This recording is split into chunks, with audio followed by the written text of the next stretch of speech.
Hello and welcome to Chocolate Covered Games. We're on Fun Size Takes. This is a fun size take of flags. Yeah, this game is by Tactic. Uh, it came out somewhere around 1993, Yep.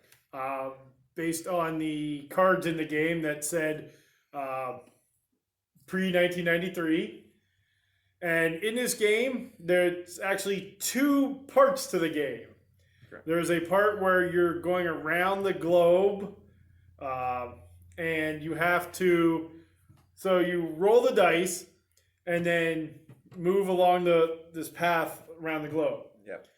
And then when you stop on the country, you have to either guess their flag, their currency, or their capital. Mm-hmm. And then once you get a language as well. Or language, yes. Once you get a determined amount of each of those, they don't have to all be from the same country. So we played the longest version of the game where you had to get 7 of each to move to the second part of the game, which then you move to the outside of the board, and then when you roll the dice, you land on steal a flag or steal a card. Well, it was steal a flag, steal a language, or steal a capital card.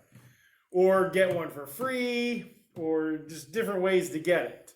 Yep, and you need a set of 3, or you need to put them in sets of 3 for that country. For each country, so you would need all 3 from America. Like you would need to say United States flag, the capital of the United States, and the language of the United States. Yeah, or the currency. Yeah. And then that would be one set done, and then you would need another country. So, but like I said, you didn't need to do all 3 before you moved to that second part of the game. You just needed. So I just needed 7 flags from different countries, 7 languages or currencies, and then 7 capitals. And once I got all that, it was a runaway. Yeah. Because I could steal cards that you had. And got cards free just every other turn. By rolling that, where you kept landing on countries that. I landed on countries that probably don't exist anymore. Well, you did land on West Germany multiple times. Yeah, that doesn't exist anymore. So, and I don't remember exactly when the wall came down, but, I don't really expect you to know the capital of West Germany. Had to come down. Do now. I didn't remember it, but it's Bonn. It would have came down during Reagan, so it would have been mid-'80s. To late 80s. Yeah. So, yeah, I was alive. You could have been anywhere up to 4. Yeah. I somewhat enjoyed the game. Yeah. I thought it was tedious at some points. I didn't hate this game. My biggest problem is I kept landing on several countries I knew didn't exist. Most of Africa, which, sorry Africa, you're great, but unless you're at the very top of the country or the very bottom of the country, the whole middle is a complete random guess for me. Yeah. Middle East I got pretty close just because of seeing enough news that you see the flags enough. Yeah. You lucked out landing on U.S., Canada, and any place that plays hockey. Yeah. So, well, and the one thing though is once I figured out that in the little booklet where you point to the flag, that it was broken down by the numbers. Mm-hmm. So if you were on like numbers 1 through 18, all those flags were on this one page. Mm-hmm. When we first started playing, I was looking through them all. Yeah.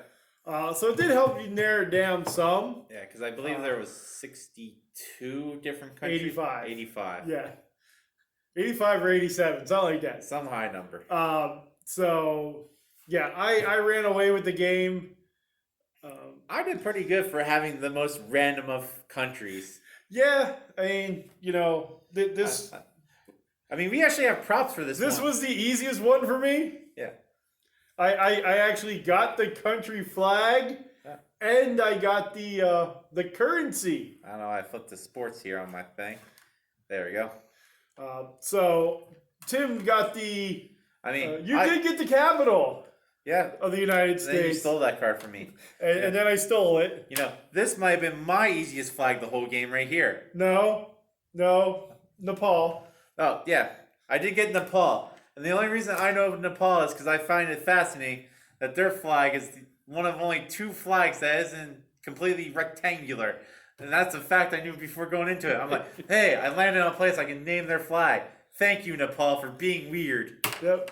You know, I ended up on Canada twice, and I was able to guess the flag, and I was able to guess their language, and I was able to get the capital when I landed on get a free capital space. Or no, you had the capital. Yeah.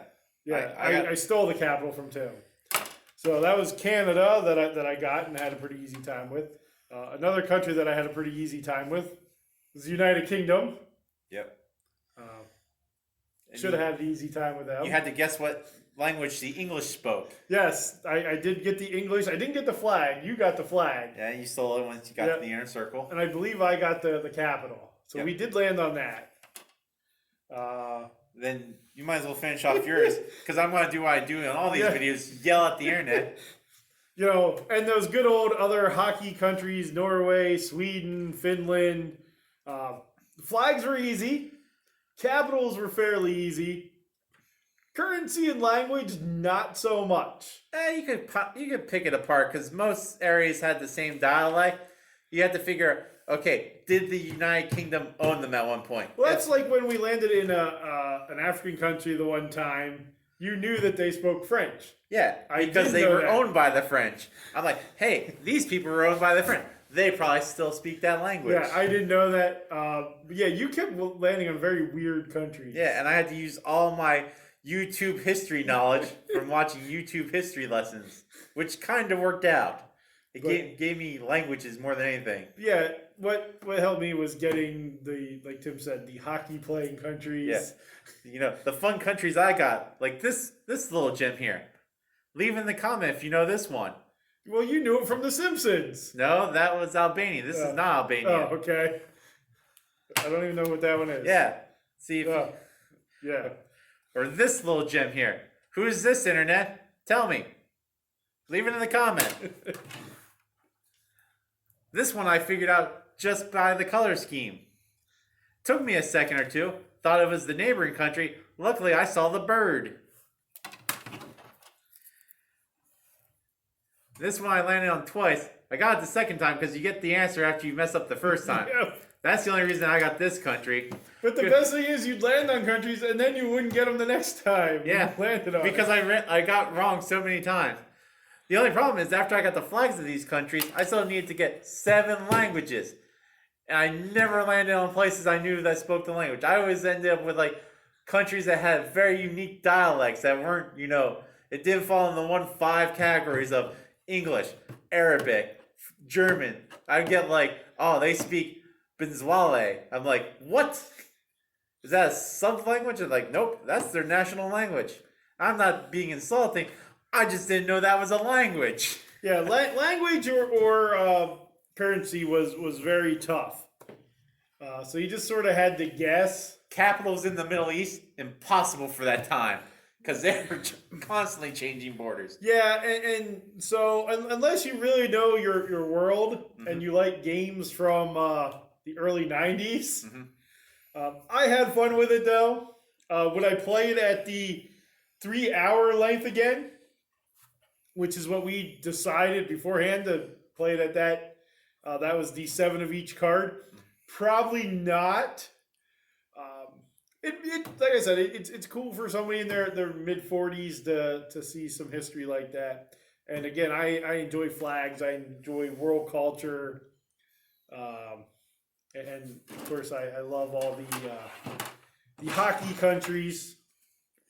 I would play this again at the 4-hour length that we played it at, only with people in like the 7th or 8th grade. Whenever they do world history, so they're knowledgeable enough that make it super competitive for me that they would probably like blow me away, or make the game quicker just because it's something they're studying. I don't think I would play with people in like their 30s and 40s where you don't really think much about this anymore. Yeah. But overall, it was an okay thrift store find. Yeah. Again, just for the history of it. And that's our fun size take on flags.